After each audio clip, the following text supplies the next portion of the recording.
Hi, my name is Bob Bentzinger. I am a member of the MG Club of St. Louis, and this is one of our video tech sessions.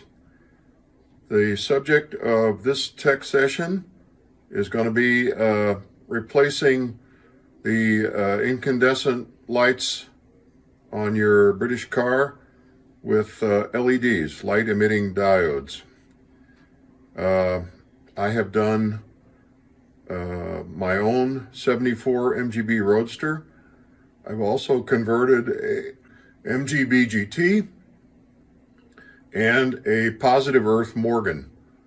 So it applies to a lot of different British cars. The purpose of making this conversion is to decrease the load, the electrical load on your car, because the incandescent lamps are really inefficient because you have to heat the filament in order for them to emit light. And that heat is basically lost energy. So the LEDs, the heat actually also can cause damage to, if you've ever seen the cover on a console light, or maybe the cover on the dome light in an MGB GT, and notice how they're yellowed and cracked, and that's because of the heat that comes off the incandescent lights. So LEDs are much more efficient. They're very efficient at converting electrical energy into light, and they do it with minimal heat. Minimal heat is created. So they're much better on the, as far as the damage goes. Plus, they also, the current to run these LEDs is a lot less than an incandescent bulb, which helps the entire electrical system, your alternator, and also switches and turn signal flashers and that sort of thing, because of the reduced power.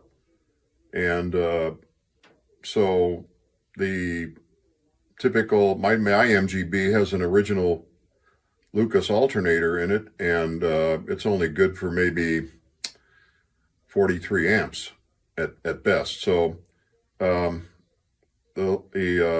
I'll begin this video presentation by identifying the bulbs that I have. These will mostly apply to my 74 MGB. However, they will apply to many British cars. And I'll identify these bulbs, and I'll also show you some typical LED replacements for these bulbs. This first bulb I'm going to talk about is designated 1156. It's a single filament bulb. In my 74 MGB, it's used in the rear turn signals. It's you can see the incandescent bulb on the left and the LEDs, several different types on the right. And you can see it's a single contact. And you also might see the designation BA15S. The BA standing for bayonet, which is the way the bulb is inserted into the socket. It resembles the old style of bayonets that were put on the rifle. You insert and then turn a quarter turn to lock the bulb in. You'll notice that it has two pegs, one on either side, and they're opposite from each other, and that's a standard. The 15 part refers to the diameter of the socket itself. It's 15 millimeters. And the S refers to single contact. And the tall LED is the one I use on my 74 MGB. This is the bulb designated 1157. In my 74 MGB, this bulb would be used in the combination tail light stoplight in the rear, and also on my car it's used in the front turn signals, which is a combination running light and turn signal. If you'll notice, this bulb has two filaments and there's two contacts on the bottom, and it has, like the previous like the 1156 bayonet bulb, it has pegs on the side, but if you'll notice on this bulb they're offset. And the reason for that is that they can be, the bulb can only be inserted into the socket one way, so that you align the bulb in the proper way so that the contacts are made for the stop light and the running light. On the right is the LED that I use in my MGB, which is similar to the 1156 bulb that I showed previously, and it is quite bright, and it will fit into the both the front turn signal and the rear running light and stop light on my 74 MGB. There's some smaller bayonet bulbs. They have a bayonet set up with the pegs on the side, but they're BA9, which is referring to the diameter of the socket. That's 9 millimeters in diameter. And on my car, on my 74 MGB, these will be the side marker lights, the yellow and red side marker lights on the automobile. You might see these. I'm not exactly sure. Some instruments may use these, but primarily these are on the side markers, and they're a bayonet style. You might have a little trouble getting them out of there too. I've learned a little trick. If you can find a piece of hose that would go over here and fit tightly, it's a lot easier to get them out of the sockets on the side marker lights. But this is a typical LED replacement on the right. These are a lot smaller bulbs. They're bayonet type bulbs.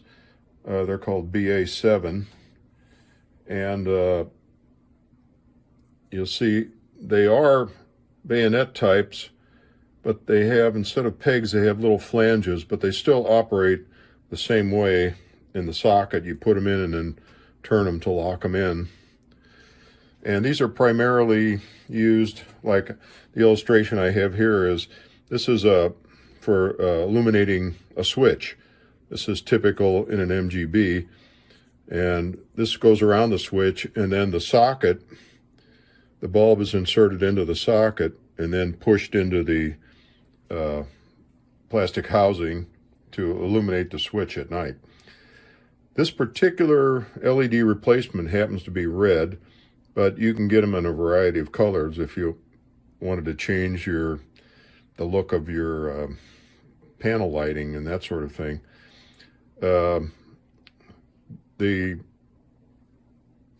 I use the white ones myself, but you know, there's usually above the switch there's a green piece of plastic, translucent, and so it gives the old incandescent bulb would give a green cast to the switch illumination. But LEDs come in a variety of colors, but this would be designated BA7S-R for red.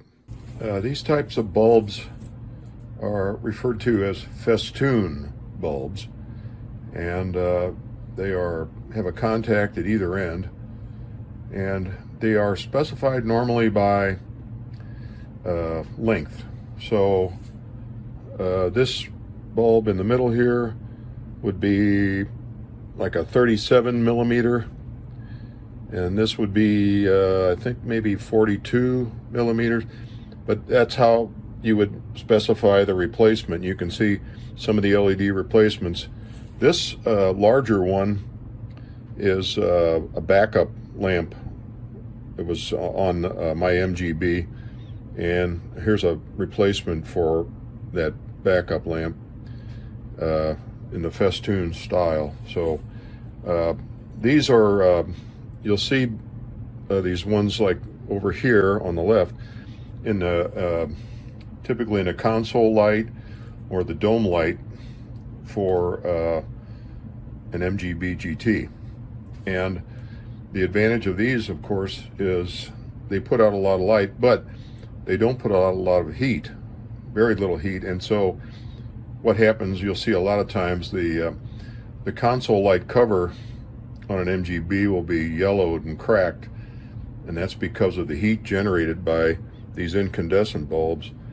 But you won't have that problem ever again. You replace that cover and put an LED in there and replace the cover, and you won't have any more of that yellowing problem. These type of bulbs are called screw base, also called Edison base. You might find these typically for instrument illumination at night. Let's say, like a speedometer or a tachometer. These are identified also by the diameter of the base. So, for example, this bulb, incandescent bulb, has a 10 millimeter diameter base. So you might see it identified as E10, E for Edison, and 10 for 10 millimeters. So when you replace a bulb like that, you have to make the measurement to determine if you got the right replacement LED. You'll notice this one's a little taller too, so you might have to make some accommodation, for height too. So this bulb might not replace this one exactly if there's not enough room. It has the right diameter base, but so anyway, these would be identified as, say, an E10. These are the flasher units that you might see, and when you change the incandescent bulbs for LEDs, you're going to have to change the flasher units, and the reason for that is that these old style flasher units, like this Lucas one here, this is a turn signal flasher unit, but it's thermally operated. In other words, there has to be a certain amount of current flow through there to heat up some bimetallic strips. And when they're heated, they open up. When they cool down, they close again. And that cycle is what produces the flashing. But when you put LEDs in, now you don't have sufficient current in order to cause the old style flashers to open and close. So you need to replace them with an electronic flasher, such as this one. And this is the one I use in my car. And you notice that the two-prong one is for the flasher. Typically that's located, at least in my MGB, it's located behind the gearbox. Gearbox. It's located behind the glove box. And this is the emergency flasher unit here with the three prongs. And that flasher unit in my MGB is located behind the console. So both of those will have to be replaced during this conversion to LEDs. A brief word about, you'll see this word I'm displaying, CAN bus, and I've helped some people who have tried to do LED conversions and run into problems. You do not, and I repeat, you do not want a bulb that is CAN bus compatible. CAN bus is a communications method that modern cars use so that the bulb can actually communicate with the information system of modern cars and so that the system would know that the bulb is not working. But there's a lot more going on in a bulb that's CAN bus compatible, and it will not work in our old British cars. So do not get LEDs that are CAN bus compatible. Just wanted to mention, when I do a conversion to LEDs from incandescent lights, I take advantage of the fact that I can, and then when I put the LEDs back in, I'll put dielectric grease on the base and on the contacts.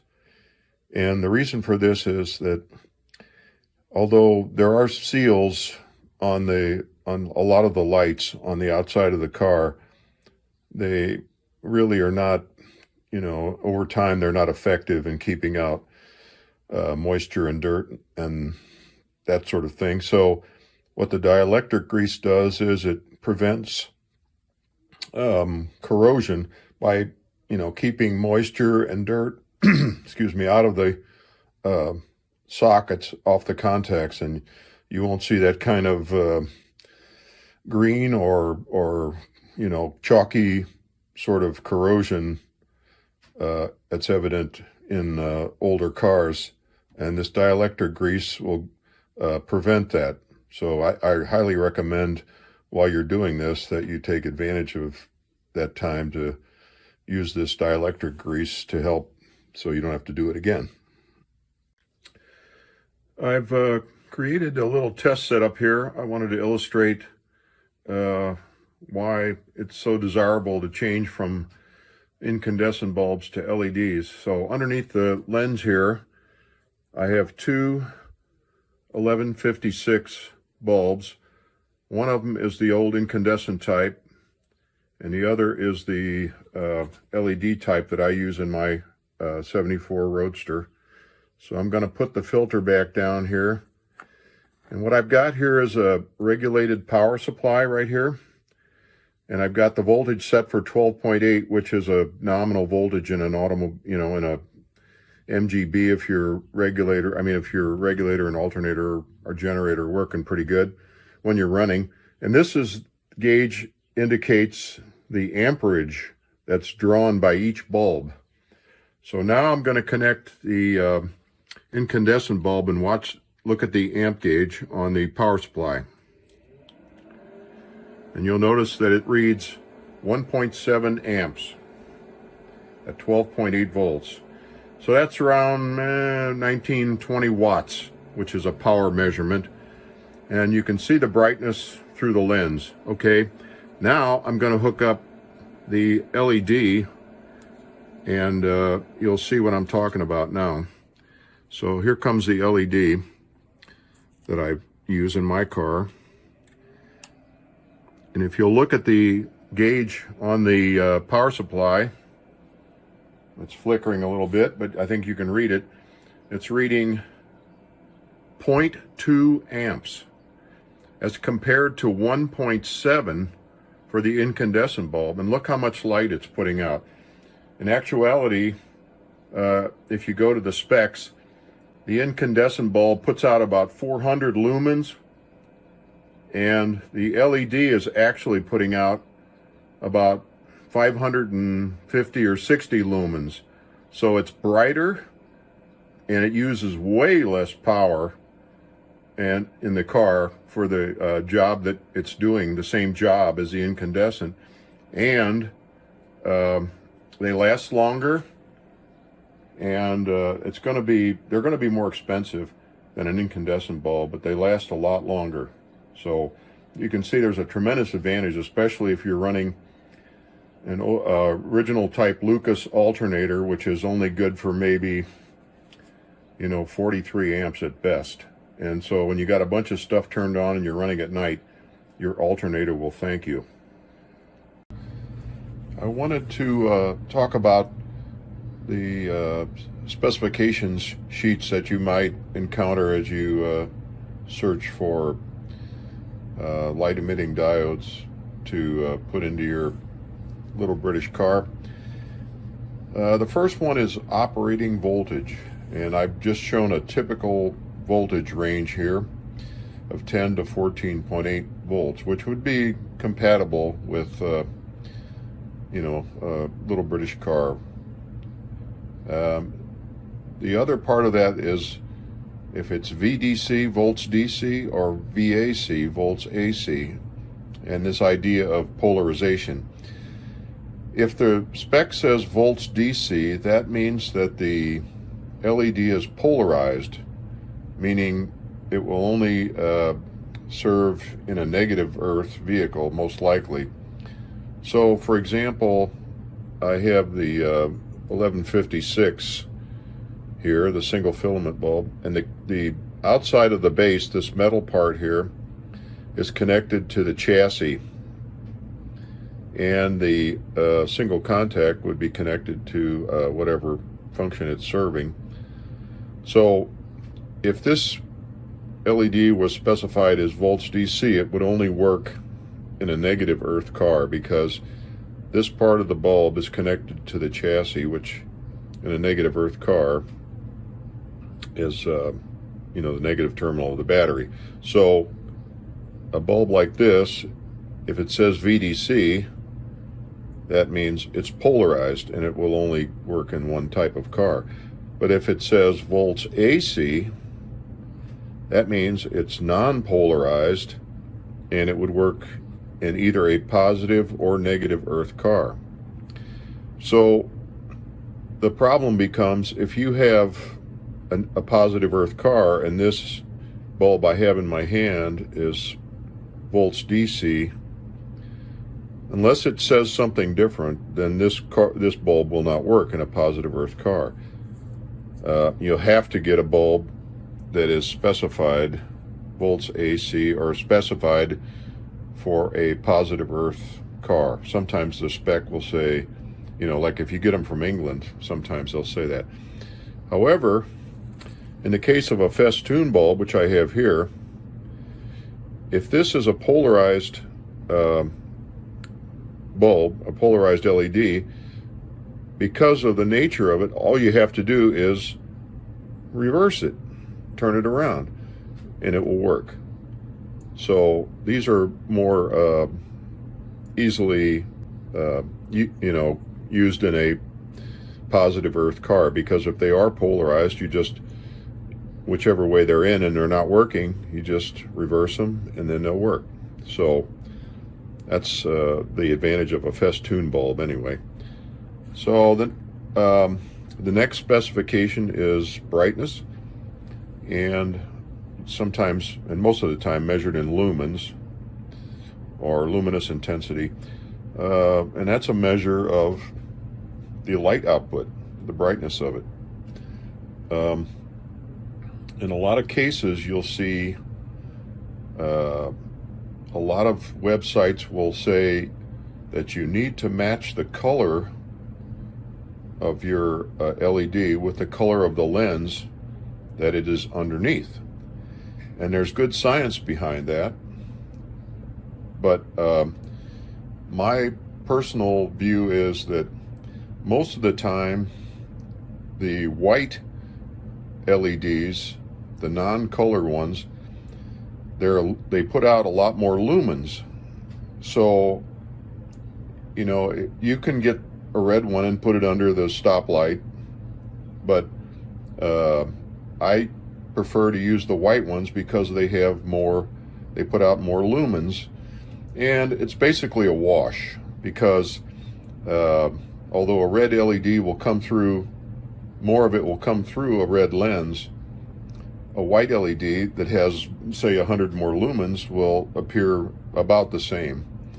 And it might be a little more on the orange side, say for a stoplight. I mean, a little more content of orange in coming out from underneath the lens. But whereas a red LED under a red lens will look more pure, more of a pure red. But as far as brightness goes, I think it's kind of a wash. But there is good science behind the idea of putting a red or LED under a red lens, or an amber LED under a, say, a turn signal on my 74B. So that's up to you. And I think for me, it's kind of a wash. The other thing is wavelength. And usually it's specified in degrees Kelvin. And all that means is in the color spectrum, you'll see the higher numbers will be in the white range, and the lower numbers you'll start seeing those as the colors change on the LED, like the red or amber lenses have a lower wavelength or lower spec of temperature, degrees Kelvin, which is basically a measure of color. So these are the main specifications that you should be interested in.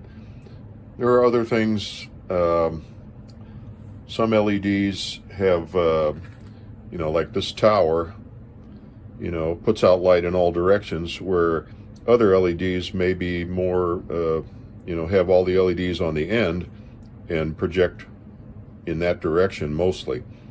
So there's other considerations like that, but these are the ones I have come to like. But there's a lot of choices you can make, and you might want to experiment with some of them. This concludes the video tech session on replacing the incandescent bulbs in your little British car with LEDs. If you have any questions, there will be a video that will be posted, and there will be a Zoom tech session meeting immediately following the showing of the video. You can view it at your own leisure, though. You'll be sent a link to where the video is located. It'll be on YouTube, I believe. But anyway, there'll be a tech session, a video tech session, and then followed by a Q&A. And if you have other questions, you can send me further questions my name is Bob Bentzinger, and I'm with the St. Louis MG Club, and you can send me your questions at the email address shown, robertbentzinger@gmail.com. Thank you.